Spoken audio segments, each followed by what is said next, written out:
ಶಕ್ತಿಶಾಲಿಯಾದವನು ಒಬ್ಬ ವೀಕ್ ಇರೋವನ್ನ ಯುದ್ಧ ಮಾಡಿ ಸೋಲಿಸ್ಬೇಕು ಅನ್ನೋದನ್ನ ಅರಿವಾದಾಗ ಯುದ್ಧಗಳು ನಡೀತಾ ಇತ್ತು. ಅವಾಗ ಎಲ್ಲರೂ ಶಕ್ತರಾದಾಗ ಯುದ್ಧಗಳು ತಟಸ್ಥವಾಗ್ತಾ ಬಂತು. ಈಗ ಯುದ್ಧಗಳು ನಡೀತಾ ಇರೋದು ಏನೋ ಒಂದು ಸ್ಟ್ರಾಟರ್ಜಿಗೆ, ಅಲ್ಲಿ ಸಮುದಾಯದ ಏನೋ ಒಂದು ಮೆಚ್ಚಕ್ಕೋಸ್ಕರ ಯುದ್ಧಗಳು ನಡೀತಾ ಇದ್ದಾವೆ ಬಿಟ್ಟರೆ ಬೇರೆದಕ್ಕೆ ನಡೀತಾ ಇಲ್ಲ. ಈ ಯುದ್ಧಗಳು ನಡೆದಾಗ ಎಲ್ಲ ದೇಶಗಳ ಹತ್ರ ಮದ್ದು ಗುಂಡು ಸೈನ್ಯ ಎಲ್ಲ ಬಂದಾಗ ಈ ಎಲ್ಲ ಯುದ್ಧಗಳನ್ನ ನಿಲ್ಲಿಸಿದ್ರು ಅಂತ ತಾವೇನಾದ್ರು ಅಂದ್ಕೊಂಡಿದ್ರೆ ಇಲ್ಲಿ ಕೂತಿರೋರಿಗೆ ನಮಸ್ಕಾರ, ಯಾರು ಯುದ್ಧನ ಇವತ್ತು ನಿಲ್ಲಿಸಿಲ್ಲ.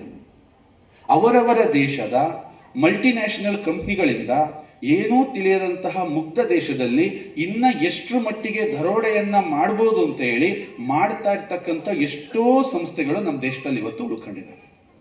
ಸೈನಿಕರು ಹಗಲಿರುಳು ತಮ್ಮ ಶ್ರಮನ ಹಾಕಿ ಭಾರತದ ಗಡಿಯನ್ನ ಕಾಯ್ತಾ ಇದ್ರೆ, ಭಾರತ ಗಡಿ ಒಳಗೆ ಒಂದು ಸಣ್ಣ ಇರುವೆನೂ ಕೂಡ ಬರದೇರಂಗೆ ಕಾಯ್ತಾ ಇದ್ರೆ, ಆದರೆ ಭಾರತದ ನಟ್ಟ ನಡುಮಧ್ಯದಲ್ಲೇ ನಮ್ಮ ಜನರ ಆರೋಗ್ಯನ ಒಂದು ದೊಡ್ಡ ಕೊಳ್ಳೆ ಹೊಡೆದಂಗೆ ತಗೊಂಡು ಹೋಗ್ತಾ ಇದ್ದಾರೆ. ಇದರ ಅರಿವು ಕೂಡ ಪ್ರತಿಯೊಬ್ಬರಿಗೂ ಇರಲಿ ಅಂತ ನಾನು ಹೇಳಕ್ ಬಯಸ್ತೀನಿ. ಇವತ್ತು ನೋಡಿ, ಯಾರೋ ಒಬ್ಬ ಬಂದು ದಾಳಿ ಮಾಡಿದ್ರು, ಯಾರೋ ಬಂದು ಒಬ್ಬ ಹೊಡೆದ್ರು, ಏನೋ ಮಾಡಿದ್ರು. ಎಷ್ಟೋ ಜನ ಮಕ್ಕಳು SLC ಓದೋರು, PUC ಓದೋರು ಅಥವಾ ಮಿಡ್ಲ್ ಸ್ಕೂಲಲ್ಲಿ ಓದೋಂಥ ಪುಟಾಣಿ ಮಕ್ಕಳಲ್ಲಿ ಹಾರ್ಟ್ ಅಟ್ಯಾಕ್ ಬರ್ತಾ ಇದೆಯಲ್ಲ, ಇದು ಯಾವ ಥರ ಯುದ್ಧ ಅಂತ ನಾವು ಕರಿಬೇಕು? ಎಷ್ಟೋ ಜನಕ್ಕೆ ಹಾರ್ಟ್ ಅಟ್ಯಾಕ್ ಕಾಮನ್ ಆಗಿದೆ, ಇನ್ನೊಂಥರ ಕಾಮನ್ ಆಗಿದೆ, ಡಯಾಬಿಟಿಸ್ ಗುಳಿಗೆಗಳು ಕಾಮನ್ ಆಗಿದೆ, ನೀವು ನುಂಗ್ತಕ್ಕಂಥ ಮೆಡಿಸಿನ್ಗಳು ಕಾಮನ್ ಆಗಿದೆ. ನಿಮ್ಮ ದುಡಿಮೆಯ ಎಷ್ಟೋ ಒಂದು ಹಣ ಆರೋಗ್ಯಕ್ಕಾಗಿ ಹೋಗ್ತಿದೆ. ಆರೋಗ್ಯಕ್ಕಾಗಿ ಹೋಗ್ತಿರೋ ಆ ಕಂಪನಿಗಳು ಯಾವುದು ಅಂತ ನೋಡಿದ್ರೆ ಅಗೇನ್ ಅದು ವಿದೇಶಿ ಕಂಪ್ನಿಗಳಿಗೆ ಹೋಗ್ತಿದೆ ಅಂತಂದ್ರೆ, ಹಿಂದೆ ದೋಚಿದ್ದಕ್ಕಿಂತ ಜಾಸ್ತಿನ ಇವತ್ತು ಬಹಳ ಸುಲಭವಾಗಿ ನಿಮ್ಮ ಹತ್ರ ದೋಚ್ತಾ ಇದ್ದಾರಲ್ಲ, ಇದ್ರ ಬಗ್ಗೆ ನಮಗೆ ಅರಿವಿರಬೇಕೋ ಇರಬಾರ್ದು? ಸತ್ಯವಾಗಿ ಅರಿವಿರಬೇಕು ಸ್ನೇಹಿತರೆ. ಯಾಕೆ ಅಂತಂದ್ರೆ, ಸೈನಿಕರು ಒಬ್ಬರು ದೇಶಕ್ಕಾದ್ರೆ ಅಷ್ಟೇ ಅಲ್ಲ, ಒಳಗಿರುವ ನಾವೊಬ್ಬರೂ ಕೂಡ ಸೈನಿಕರಾದಾಗ ಮಾತ್ರ ಒಂದು ಸ್ವಾಸ್ಥ್ಯಭರಿತ ದೇಶವನ್ನ ಕಟ್ಟಕ್ಕೆ ಸಾಧ್ಯ ಆಗುತ್ತೆ. ನೋಡಿ, ನನ್ನ ಹತ್ರ ನಾನು ತುಂಬ ಕಡೆ ನಾನು ಮಾತಾಡ್ತಾ ಇರ್ತೀನಿ, ನನಗೆ ನಗು ಬರ್ತಾ ಇರುತ್ತೆ. ಒಂದೊಂದು ಒಳ್ಳೆ ಕ್ವಾಲಿಟಿಯಿಂದ ಯಾವತ್ತೂ ಒಬ್ಬ ಒಳ್ಳೆ ಮನುಷ್ಯ ಆಗಕ್ಕೆ ಸಾಧ್ಯ ಇಲ್ಲ. ಹೇಳ್ತಾರೆ, ನನ್ನ ಜೀವನದಲ್ಲಿ ಸುಳ್ಳೇ ಹೇಳಿಲ್ಲ ಅಂತಾರೆ. ನೀನು ಸುಳ್ಳು ಹೇಳಿಲ್ಲ ಅಂತ ನಿನಗೆ ಒಳ್ಳೇದಾಗಬೇಕು ಅಂತ ಇಲ್ಲ ರೀ. ನಾನು ಇನ್ನೊಬ್ಬ ಮೋಸ ಮಾಡಿಲ್ಲ ರೀ ಅಂತಾರೆ.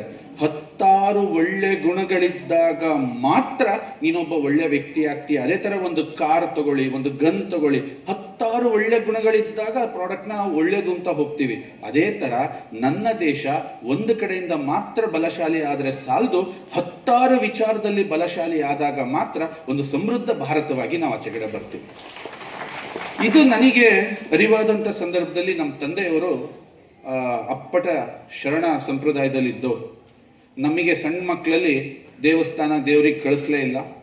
ಅವ್ರು ಹೇಳಿದ್ದಿಷ್ಟೇ, ಗುರು ದೇವಸ್ಥಾನ ಕಟ್ಟಿದ್ದು ಮನುಷ್ಯರು, ದೇವ್ರಿಟ್ಟಿದ್ದು ಮನುಷ್ಯರು, ಇದರ ಅರ್ಥ ಮನುಷ್ಯರು ದೇವರು, ನೀನು ಮನುಷ್ಯರಿಗೆ ಒಳ್ಳೇದು ಮಾಡು, ಅಲ್ಲಿ ದೇವ್ರು ನಿನಗೆ ಒಳ್ಳೇದು ಮಾಡ್ತಾನೆ, ಮುಗೀತು. ಮನುಷ್ಯರಲ್ಲಿ ದೇವರನ್ನ ಕಾಣು. ಇದನ್ನು ನಮಗೆ ಸಣ್ಣದ್ರಿಂದ ಕಲಿಸೋದು. ನನ್ನ ಒಳ್ಳೆ ಸ್ಯಾಲ್ರಿ ಪ್ಯಾಕೇಜ್ ಕೊಟ್ಟರು, MBA, ಆ ಟೈಮಲ್ಲಿ ನಾನು ಗೋಲ್ಡ್ ಮೆಡಲಿಸ್ಟು, ಸಂತೋಷ. ಯಾಕೋ ವಾಪಸ್ ಬರ್ಬೇಕು ನನ್ನ ದೇಶಕ್ಕೆ, ಇರಕ್ಕಾಗ್ತಾ ಇಲ್ಲ ಅಲ್ಲಿ ಅಂತ. ಏನಕ್ಕೆ ಅಂದರೆ, ಕಂಪನಿಗಳು ಬೆಳೆದಷ್ಟು ಕೂಡ ದೇಶ ಡೆವಲಪ್ ಆಗುತ್ತೆ ಅಂತ ನೀವು ಅಂದ್ಕೋಬೇಡಿ. ಆ ದೇಶದಲ್ಲಿರುವ ಪ್ರಜೆ ಬೆಳೆದಾಗ ಮಾತ್ರ ದೇಶ ಡೆವಲಪ್ ಆಗುತ್ತೆ, ಕಂಪನಿಗಳು ಬೆಳೆದಾಗ. ಸೊ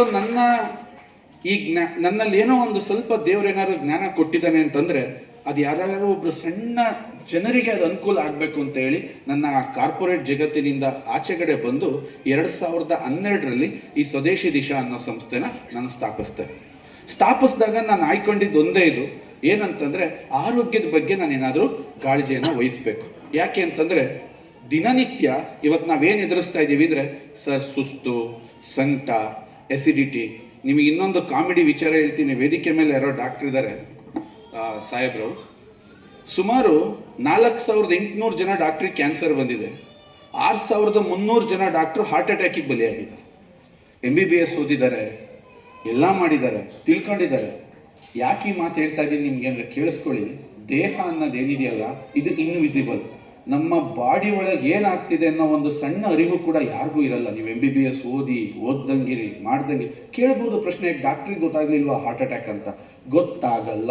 ಯಾಕೆಂದರೆ ಎಲ್ಲಿವರೆಗೆ ನೀವು ಶಾಲೆಯಲ್ಲಿ ಇತಿಹಾಸನ ಕಲಿಸೋದ್ರ ಬದಲು ಆರೋಗ್ಯನ ಒಂದು ಸಬ್ಜೆಕ್ಟ್ನ ಇನ್ಸ್ಟಾಲ್ ಮಾಡಿ ಮಕ್ಕಳಿಗೆ ಆರೋಗ್ಯದ ಜ್ಞಾನವನ್ನ ಕೊಟ್ಟು ಅದರ ಜೊತೆ ಸೈನಿಕರ ಕಥೆಗಳು ನಮ್ಮ ಟಿವಿನಲ್ಲಿ ಸೀರಿಯಲ್. ಈಗ ಟಿವಿ ಏನಾಗಿದೆ, ಟೋಟಲಿ ಎಂಟರ್ಟೈನ್ಮೆಂಟ್. ಒಬ್ಬನ ಕಾಲಿಳಿಯೋದು, ಇನ್ನೊಬ್ಬನ್ ನೋಡೋದು, ಯಾರೋ ಒಬ್ಳು ಹೀರೋಯಿನ್ ಅಫೇರ್ನ ಹಾಕಿ ತೋರಿಸ್ತಾರೆ ಹೊರತು ಒಬ್ರು ಸೈನಿಕರ ಕಥೆ. ನಿಜವಾಗ್ಲೂ ಆ ಮಕ್ಳುಗಳು ಬೆಳಿಗ್ಗೆ ಡ್ಯಾನ್ಸ್ ಮಾಡ್ಬೇಕಾದ್ರೆ ಕೆಳಗೆ ಕುತ್ಕೊಂಡು ನಮಗೆ ಒಂಥರ ಕಣ್ಣಲ್ಲಿ ಏನೋ ನೀರು, ಏನೋ ಒಂಥರ ಅಲ್ಲಿ ಯಾರೋ ಸೈಡಲ್ಲಿ ನಿಂತ್ಕೊಂಡು ಒಬ್ರು ಸೈನಿಕರು ಅಳ್ತಾ ಇದ್ರು. ಯಾಕೆ? ಅವ್ರಿಗೆ ಗೊತ್ತಿರುತ್ತೆ, ನಮಗೆ ಗೊತ್ತಿಲ್ಲ. ಇದನ್ನ ಜನಕ್ಕೆ ಅವಶ್ಯಕತೆವಾಗಿ ಒಂದು ಶಿಕ್ಷಣದ ಪದ್ಧತಿ ಒಳಗೆ ಸೇರಿಸೋವರೆಗೂ ನಮ್ಮ ದೇಶದಲ್ಲಿ ಬದಲಾವಣೆ ಸಾಧ್ಯ ಇಲ್ಲ. ಸೊ ಆ ಟೈಮಲ್ಲಿ ನಾನು ಬರೀ ಮಾತುಗಾರನಾಗಬಾರ್ದು, ನನಗಿಷ್ಟ ಇಲ್ಲ. ಯಾಕೆಂತಂದ್ರೆ ಬರೀ ಮಾತಾಡಿ ಸಾಕಾಗೋಗಿದೆ. ನಾನೇನು ಮಾಡಬಹುದು ಅಂತ ಯೋಚನೆ ಮಾಡಿದಾಗ ನಾನೇನಾದರೂ ಒಂದು ವಸ್ತು ಜೊತೆ ಜನರಿಗೆ ಪರಿಚಯ ಆಗಬೇಕು. ಇವತ್ತು ನಾವೇನು ತಿಂತಾ ಇದ್ದೀವಿ, ಫುಡ್, ಇವತ್ತಿಷ್ಟು ಆರೋಗ್ಯ ಸಮಸ್ಯೆ ಇದೆ. ಎಸಿಡಿಟಿ, ಹಾರ್ಟ್ ಅಟ್ಯಾಕ್, ಸ್ಟ್ರೋಕ್, ನಾನಾ ಥರದ ಸಮಸ್ಯೆಗಳು. ಸರ್, ಸಂತೋಷನೇ ಇಲ್ಲ. ಯಾಕೆ? ಆರೋಗ್ಯ ಇಲ್ಲ ಅಂದಮೇಲೆ ಸಂತೋಷ ಎಲ್ಲಿಂದ ಬರೋಕ್ಕೆ ಸಾಧ್ಯ? ಸರ್, ಇದಕ್ಕೆ ಪರಿಹಾರ ಏನು?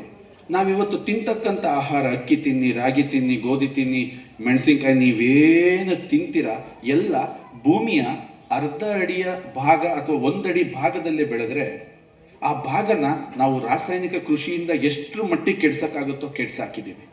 ಇದಕ್ಕೆ ಪರಿಹಾರ ಏನು? ನನ್ನ ಹತ್ರ ಇನ್ನೊಂದು ಉತ್ಪನ್ನ ನ್ಯಾಚುರಲ್ ಆಗಿ ಇರಬೇಕು, ಅದು ಕೆಮಿಕಲ್ ಆಗಿರಬಾರ್ದು. ಮನುಷ್ಯ ಎಲ್ಲಿಗೆ ತಲುಪಕ್ಕಾಗಲ್ವೋ ಅಲ್ಲಿಂದ ಪೋಷಕಾಂಶಗಳನ್ನ ತೆಗೆದುಕೊಡ್ಬೇಕು ಅಂತ ಒಂದು ಅಮೃತ ನನ್ನ ಕಣ್ಣಿಗೆ ಬಿದ್ದಿದ್ದೆ ಒಂದು ತೆಂಗಿನ ಮರದಿಂದ.